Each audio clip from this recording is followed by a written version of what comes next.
Bible प्रश्न उत्तर कार्यक्रम रे आपण प्रत्येक को स्वागत करे एवं शुभेच्छा मध्य जनाए। बाइबल प्रश्न उत्तर द्वारा आम मैंने बाइबल को ध्यान करुछु। विगत दिन में आम आदि पुस्तक, यात्रा पुस्तक, लेबीय पुस्तक समाप्त करी बर्तमान आम गणना पुस्तक ध्यान करुछु। आपण मैंने अंशी होइतिबारु आपण मानक विशेष धन्यवाद जनाए। अन्य मानक अंशी करांतु। प्रश्न सहित उत्तर मध्य आम जनाऊँ। आपण मैंने लिखि रखंतु।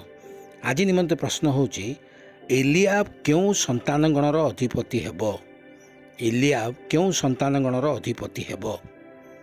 जदि आपण माने उत्तरटी जानिचंती आम कमेंट बॉक्स में लिखंतु। नचेत आम निश्चित भाव में आपको उत्तर जनइबू। आपण माने लिखि रखिबे। कहया चाहे जो नूतन भाव में जॉइन करचंती चैनल को सब्सक्राइब कर जॉइन करंतु।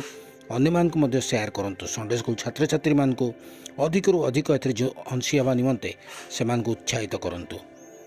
आजिर प्रश्नर उत्तरटी होची, सबलून संतान गणर अधिपति हेब। गणना पुस्तक 2 पर्व 7 पदरे आपण माने उत्तरटी पाई परिबे।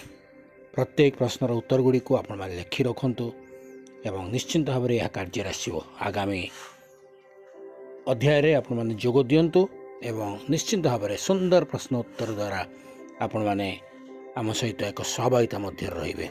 धन्यवाद।